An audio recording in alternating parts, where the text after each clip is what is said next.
Halo, selamat pagi. Part 3 dari Praktikum Analisis Zat Gizi di channel Desiu. Kita langsung aja ya ke untuk yang materi ke selanjutnya, yaitu tadi saya udah jelasin kadar air, tinggal serat sama karbohidrat ya. Oke, saya jelasin di sini untuk yang kadar serat. Kalau di modul kamu sih ini pertemuan kelima. Tujuannya untuk mengetahui kandungan serat kasar pada sampel bahan makanan. Teorinya adalah analisis kadar serat kasar merupakan uji analisis kimia untuk mengidentifikasi kandungan serat kasar yang terdapat pada suatu makanan. Analisis kadar serat kasar merupakan bagian dari analisis proksimat yang dapat dijadikan sebagai penilaian kualitas makanan, terutama pada standar serat kasar yang seharusnya terkandung pada makanan. Oke, di sini ada beberapa. Saya masuk ke modul yang aslinya ya.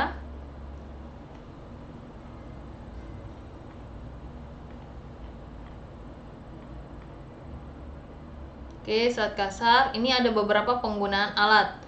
Erlenmeyer udah ya, udah kasih tahu autoclave ini segala macam. Oke, saya jelasin alat dulu ya, kalau gitu beserta gambarnya. Pertama, itu ada alat pompa. Kecilin dulu ya biar kelihatan. Ada alat namanya pompa vakum. Pompa vakum ini pakai listrik ya, nyoloknya. Jadi butuh energi listrik. Nah, di bagian yang knob ini sama knob ini tuh area penyedotan. Mungkin kalau yang di rumah punya AC, di keluarannya kan AC itu ada dua ya, yang satu buat dingin, satu buat gas keluarannya. Itu dia ada knob di bagian ujung-ujung sini. Nah, biasanya kalau ngisi mau ngecek kompresornya bocor nggak bocornya, ya buat ngisi freonnya, itu bagian sini yang dihubungkan dengan pompa vakum ya ceritanya. Nah, ini adalah petunjuk nilai tekanannya. Nah, kalau kita kan misalnya saya agak menyimpang ya, misalnya tabung LPG itu kan kalau kita ada regulator ya, nggak semua orang sih beli regulator yang bagus yang ada petunjuk tekanannya, sehingga kita bisa tahu gas itu habisnya kira-kira kapan ya. Kalau saya untuk mengantisipasinya adalah punya tabung gas yang kayak buat camping, ngerti ya, yang kecil, yang setengah liter kali ya, setengah kilo atau apa bahasanya situ, untuk jaga-jaga ketika tabung gasnya habis. Karena ada sih regulatornya petunjuknya, cuman karena ditaruh di bagian bawah jadi nggak kelihatan. Nah, kalau yang ini kan pasti kelihatan. Ini untuk apa ya, kalau saya bilang pompa vakum itu narik airnya, saya bilang ya. Oke, saya sebarkan lagi di sini. Terus ada namanya alatnya autoclave. Nah, autoclave ini tadi sudah saya singgung, rupanya itu mirip dengan kayak oven. Cuman bedanya kalau di sini suhunya nanti lebih rendah.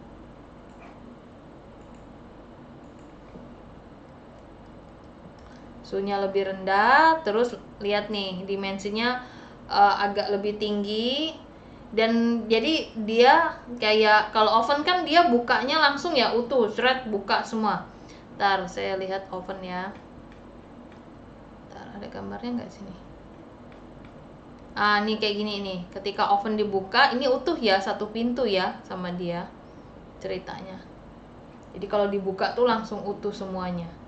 Kayak buka kulkas langsung bagian bawah sampai atas kelihatan semua ya, yang kulkas satu pintu.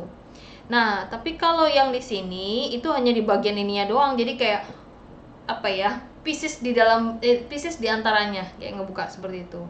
Tapi autoclave itu banyak model ya, nggak hanya yang ini, ada juga yang autoclave itu kayak model begini. Ini dia ke bawah ya, ke bawah, masukinnya dari atas. Ada yang model seperti itu autoclave, tergantung seriesnya segala macam ya.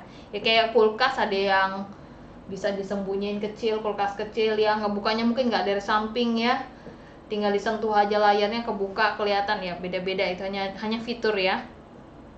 Terus di sini ada pengaturan RPM sama waktunya. Nah, ini dia yang satunya nih. Ini dimasukin ke dalam. yaitu autoclave ya. Beda lagi dengan autoclave yang dipunya teknik kimia, lain lagi modelnya. Kayak bejana bertekanan dia. Oke, di sini terus bahannya apalagi sih? Sini cawan porselin udah tahu, oven udah tahu, desikator udah tahu, timbangan analitik udah dijelasin di video yang di praktikum kimia. Jadi makanya praktikum kimia itu kamu diminta sama saya buat resume, ikut nonton juga. Kenapa? Agar saya tidak menjelaskannya berulang. Oke, saya kesini. Bahannya apa aja? Tepung tapioka, tepung beras, tepung terigu, tepung jagung. Terus ada bahannya lagi, larutan asam sulfat 0,325 normalitas N. Nah, H2SO4 saya uraikan menjadi 2H+ ditambah SO4 2-, di mana normalitas itu didapatkan dari molaritas dikalikan jumlah kation atau anion. Ya, yang di sini kontennya adalah si H+ atau OH- sebenarnya. Jadi kalau H2SO4 ya udah 2. Ya, modelnya di situ. Nah, normalitas itu kan molar kali jumlah kation atau anion. Jadi kamu nanti buka lagi video saya di molaritas ya. Ada di sana video pertama kali sana. Normalitas itu berarti molarnya kita ganti zat larut dalam gram dibagi mR zat larut kali 1000 per volume pelarut dikalikan jumlahnya. Nah, di situ sudah saya ganti. Jadi normalitas untuk H2SO4 itu zat larut bagi mR terlarut 1000 dibagi volume kali 2. Jadi kalau kita mau buat 0,325 normalitas untuk larutan H2SO4, H2SO4 itu mR-nya adalah 98, yaitu 2 tambah 32 tambah 64. Nah, sehingga dengan rumus yang di atas normalitas didapatkanlah molaritasnya berapa? 0,1625 molar. Jadi, dalam larutan asam sulfat 0,325 normalitasnya konsentrasinya 0,1625 molar. Seperti di video sebelumnya, kita mau buat molaritas, mau buat 0,1625 molaritas H2SO4 gimana caranya? Bukan pakai pelarutan benda padat ya, bukan, tapi pengenceran ceritanya. Itu udah saya jelaskan di video sebelumnya. Jadi ini video bersambungan, bersambung, berkesinambungan.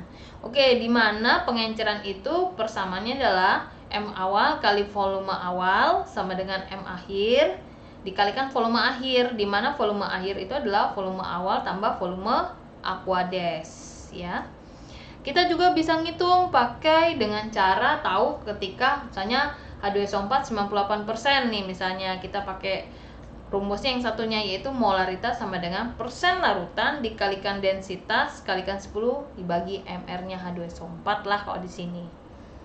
Nah, sekarang NaOH nih bahannya 0,1 NaOH 1,25 normalitasnya. Ketika diuraikan, larutan natrium hidroksida ini adalah Na+ tambah OH-. Berarti kan dia cuma punya 1. Jadi normalitasnya itu hampir sama dengan molaritasnya. Karena jumlah kation atau anionnya itu 1. Ya. Jadi kalau kita mau buat 1,25 normalitas karena dia punyanya 1 saja kation atau anionnya, pasti normalitas akan bernilai sama dengan molaritasnya, yaitu 1,25. Nih, seperti ini. Ya. Nah, kalau sudah tahu 1,25 molar, untuk membuat larutan NaOH itu pakai pelarutan padatan NaOH. Jadi, tinggal kamu hitung di sini molaritas yang model seperti ini. Tinggal kamu masukkan angkanya. 1,25 molaritas sama dengan zat terlarut NaOH dibagi mR NaOH adalah 40 dikalikan 1000 dibagi volume aqueous. Jadi ini ada 2 variabel. Jadi tinggal kamu tentuin volume aqueousnya mau berapa. Nanti dapat deh padatannya NaOH berapa. Atau kamu tentuin padatan NaOH-nya mau berapa, nanti volume aqueousnya didapatkan berapa yang ditambahkan. Jadi tinggal tembak satu ketangkep yang satu. Silakan yang mau yang mana dijalankan. Dan ini sudah ada di video sebelumnya caranya seperti apa. Lalu tahap selanjutnya perhatikan tinggal menentukan ya. Tinggal menentukan yang tadi yang saya jelaskan. Kalau kita mau volume aqueousnya di set, ya udah, nanti kalau di set berapa nanti padatan LH-nya berapa. Enggak deh, saya maunya NaOH padatannya di set. Ya silakan yang mana aja lebih gampang yang mana enggak masalah. Selanjutnya kebutuhan air panas. Nah, bahan ini dapat dihasilkan dari air dispenser atau melibatkan kompor listrik untuk mendapatkannya. Bedanya, kalau kita pakai dispenser suhu maksimalnya hanya 70 derajat Celcius. Jadi anget-anget kuku, saya bilang. Kalau buat minum biasa kayak, bukan minum kopi ya, minum teh gak enak tapi rasanya. Good day kali ya, oke lah itu ya. Tapi kalau minum teh, saya nggak recommended deh pakai air dispenser ya kalau saya ya. Nah, kalau kita mau menginginkan suhu airnya ya di 100 derajat Celcius lah, mendidih gitu banget ya. Kalau masukin tangan, pikir-pikir maksudnya. Kalau 70 saya masih berani nyelupin tangan ya. Nah, itu disarankan pakai kompor listrik ya ceritanya. Tapi kalau misalnya padam terus kita harus tetap praktikum ya, maka dijalankan kompor dapur yang dipakainya. Opsi untuk menghalau tentang penggunaan listrik. Nah, ini kompor listrik nih yang buat di laboratorium, bukan kompor listrik yang orang kaya punya yang tekan di alas mejanya ya, yang kayak gini nih kompor listrik yang orang punya ya.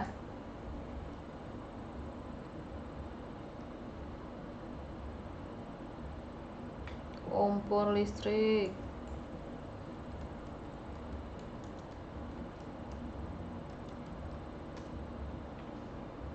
Nih, yang kayak gini nih. Tuh, yang tinggal tekan-tekan seperti ini nih, lingkaran ini nih, ini pemanasnya nih.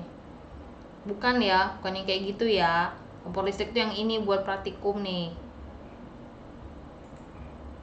Oke, dan ini koil penghantarnya nih. Ini yang sering nih yang jadi masalah nih.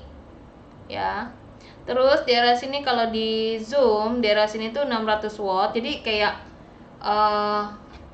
begini, itu tuh bisa diputar ke sini ya ceritanya, knobnya. Itu juga bisa diputar knob seperti ini. Jadi gerakannya itu satu ke tengah atau ke kanan, sudutnya 90 semua. Dan wattnya itu bisa 600, bisa 300. Dan kamu bisa tahu dong kalau 600 tuh berarti lebih cepat. 300 watt ya. Kalau misalnya listrik di laboratoriumnya gampang ya, losing ya gede banget. Jadi makanya kalau lab itu listriknya harus stabil ya. Bahaya kalau nggak stabil ya. Alatnya juga stres ya. Yang ada kayak orang ke clubbing ajep-ajep ya, puyeng, nanti alatnya mudah rusak. Jadi kayak misalnya gini deh, kayak AC tegangannya nggak 220, kamu bisa tahu mudah rusak, mudah panas, kayak mudah kusam. Kita punya wattnya, daya rumah itu nggak sampai dengan AC, kamu tahu dong, ngejepret-jepret. Nah seperti itulah modelnya. Nanti alatnya yang kena dampak, mudah rusak ya. Jadi ini kompor listrik yang banyak masalahnya di koilnya sebenarnya ya. Jadi kalau butuh pemanasannya secara bertahap, maka ini yang dijalankan. Atau pakai hot plate ya, modelnya seperti itu ya. Tapi hot plate itu bukan untuk yang manasin sebenarnya. Jadi kamu punya larutan di dalam Erlenmeyer, dalam labu takar, terus kamu panasin, oke. Tapi biasanya kalau manasin bukan pakai labu takar ya, pakai labu Erlenmeyer atau Glasbaker ceritanya. Nah itu oke pakai hot plate. Tapi kalau misalnya kita mau ngambil air panas, ya ini jawabannya, bukan di hot plate ya. Beda ya masanya, karena di hot plate itu suhunya bukan yang suhu air ya, beda sekali. Oke, ini terus ke bawah. Kita butuh bahan alkohol atau aseton. Bahan alkohol mah gampang, kayak misalnya kamu pakai, anak perempuan tuh sering bersihin dulu wajahnya sebelum pakai pelembab, itu alkohol 70%, dan itu mudah didapatkan di pasaran. Nah kalau aseton itu sebenarnya kayak cairan pembersih kutek itu loh ya, buat kutek, bukan kutek henna ya, bukan, yang cat kuku itu loh, yang di sini tuh ya, yang warna-warni bisa dibintangin apalah, bisa dimodif-modif, itu dia, itu aseton, dan baunya nggak enak ya. Kalau yang sering pakai kutek, kalau saya sih bilang kukunya jadi kusam kalau pakai aseton tuh ya. Ya mungkin karena saya doang ya, mungkin nggak tahu juga. Jadi harganya berapa sih? 5.000, botolnya kecil segini ya ceritanya. Itu adalah kayak di strawberry, toko strawberry, terus toko apa sih yang banyak pernak-pernik anak perempuan yang rame itulah ya, saya bilang ada di mall-mall itu. Terus ada kertas saring nih. Kertas saring itu dijual di pasarannya dalam bentuk lembaran lebar panjang nih, jadi saya anggap ini ya terus HPS lah ya. Tapi penggunaannya tuh bentuknya lingkaran, tapi dikotakin dulu nih baru dijadikan lingkaran. Lah gimana caranya? Ya sebenarnya kalau buat yang ini kayak ini terus ditekuk jadi 2 ya. Jadi nggak usah pakai penggaris segala macam kalau yang apa namanya kertas saring ya. Ditekuk jadi 2, udah dapet. Udah itu tekuk lagi.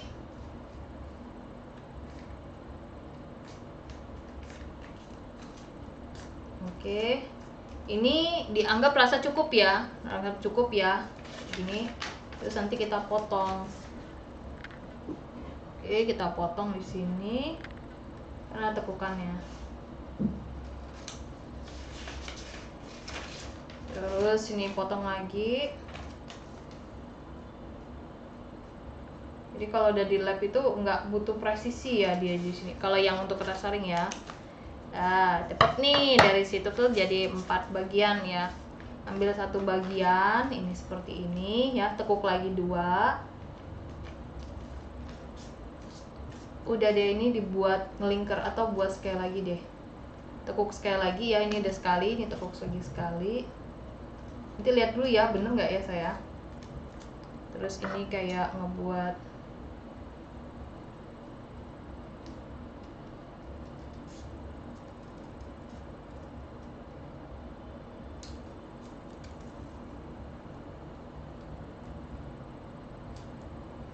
Oke, udah dipotong aja ke sini. Jadi, sorry ya, saya ulang ya.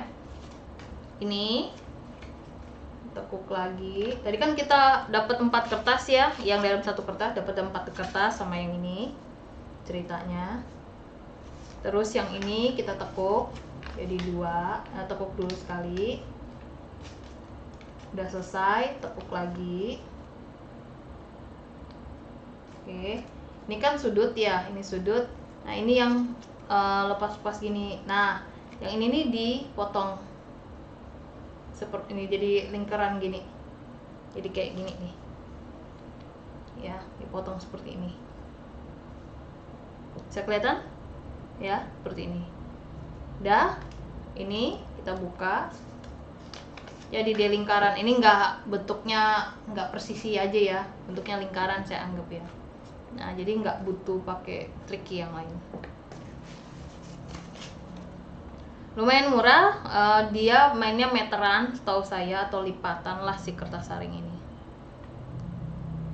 Oke, sekarang ke prosedurnya saya kecilkan ya,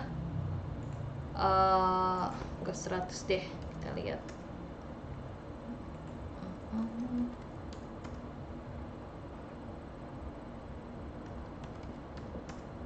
Oke, ini prosedur untuk menghitung kadar serat kasar ya.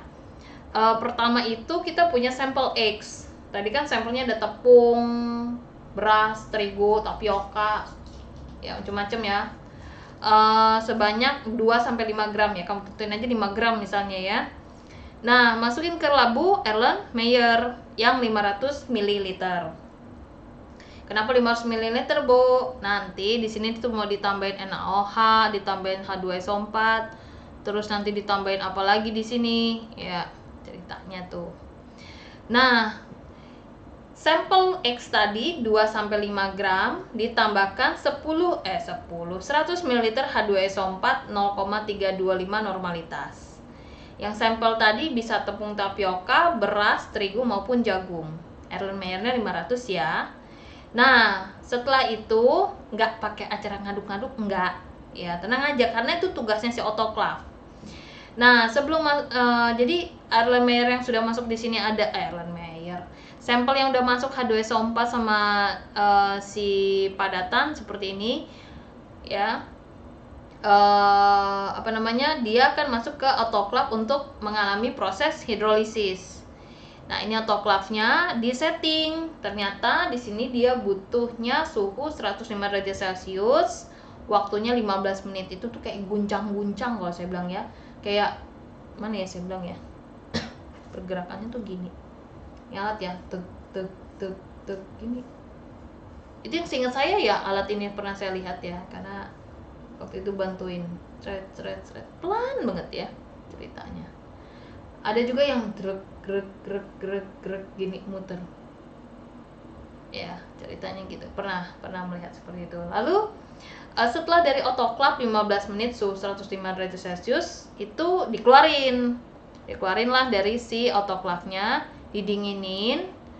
Terus ditambahin tuh 50 mili NaOH yang 1,25 normalitas. Jadi urutannya asam kuat dulu baru basah ya di sini ya. Asam kuat dulu baru basah. Jadi setelah didinginkan, dikeluarkan dari autoclave, tambahin NaOH. Setelah itu masukin lagi tuh ke autoclave lagi, hidrolisis lagi. Suhunya 105 derajat Celcius 15 menit. Ceritanya. Udah selesai, keluar dalam bentuk cairan.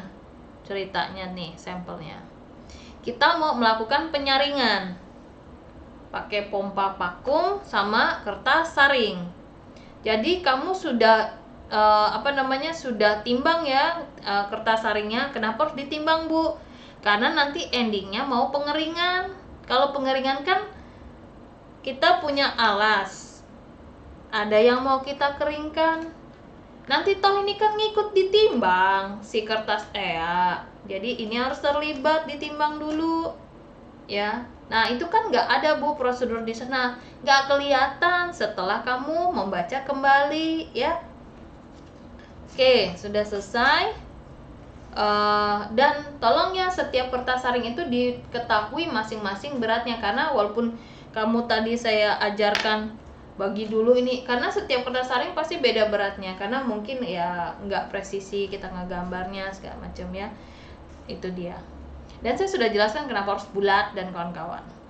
Setelah penyaringan pakai kertas saring, terus pakai pompa vakum dibantukan, dan jangan lupa berat awalnya kertas saring itu juga ditimbang di sini.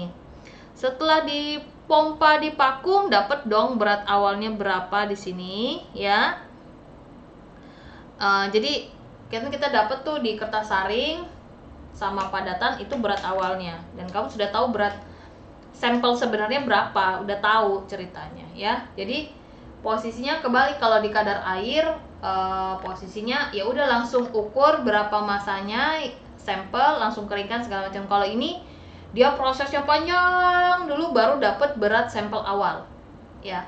Nah berat sampel awal ini ada di kertas saring, jadi alasnya itu kertas saring sama padatan di atas kertas saring. Udah tahu ya berat awalnya kertas saringnya berapa, beratnya berapa, terus berat gabungannya berapa, jadi kamu tahu padatannya itu berapa sebenarnya.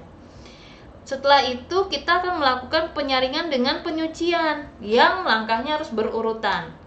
Jadi dicuci 50 ml air, udah itu dicuci lagi 25 ml H2SO4 yang itu, terus ditambahin 25 ml aseton atau alkohol. Itu berurutan. Nanti keluar lagi kertas saring, posisinya di sini yang ada padatannya ya.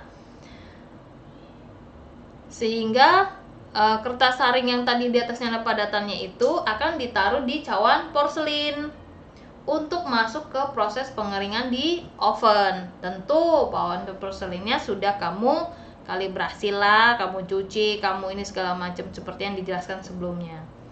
Nah, saya ulang lagi, cawan porselin yang sudah ada padatan yang ada di atas kertas saring tadi ditaruh di cawan porselin buat dikeringkan. Kita mau tahu sih beratannya tuh berapa.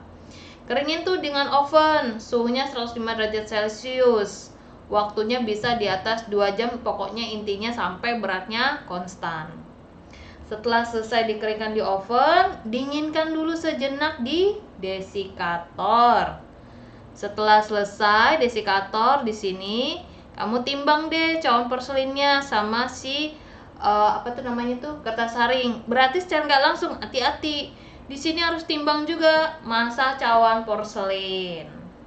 Ya, jangan sampai, karena ini kan masuk ke dalam nanti. Dapat dong massa campuran. Massa campurannya itu adalah massa padatan kering, yaitu si Y-nya. Terus cawan porselin sama kertas saring yang ditimbang di sini nih, massa campuran, ya.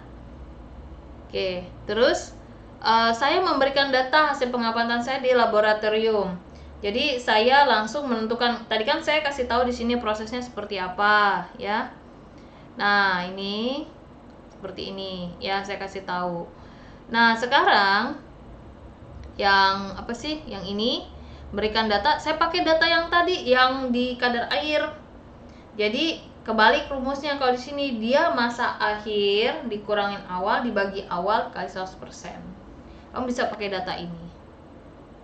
Ya, sebagai untuk ngitur kadar air serat, ya. Ini sudah selesai kalau kadar air serat. Saya mau lanjut tetap ke yang ke apa tuh? Karbohidrat, ya. Tinggal dikit lagi kok. Mana karbohidrat? Di sini saya cukup terpukau dengan analisis karbohidrat. Tujuannya mengetahui kandungan karbohidrat pada sampel bahan makanan. Teorinya untuk mengidentifikasi kandungan air yang terdapat. Nah, analisis kadar karbohidrat bagian dari proksimat. Seperti yang saya jelaskan di awal tadi ya, proksimat ada karbohidrat, lemak, protein, air, abu, sama serat.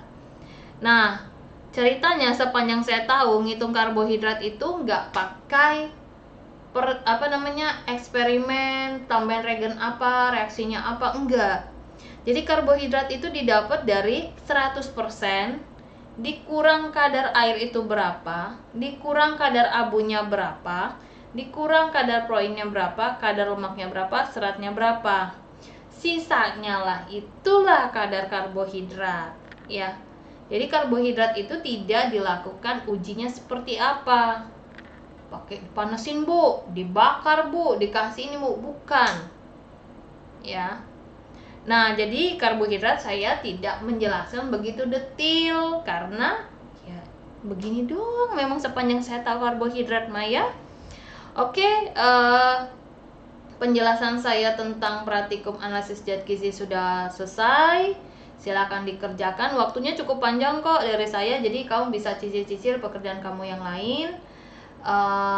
Belum lagi kamu punya tugas di ya presentasi, terus segala macam ya. Terus saya harus ngoreksi lagi laporan kamu. Kita ada presentasi sedikit tentang praktikum ini, mau kimia maupun anak gizi juga sama, sehingga penilaiannya itu mendekati, bukan mengartikan kita work from home udahlah cincai, enggak ya gitu ya.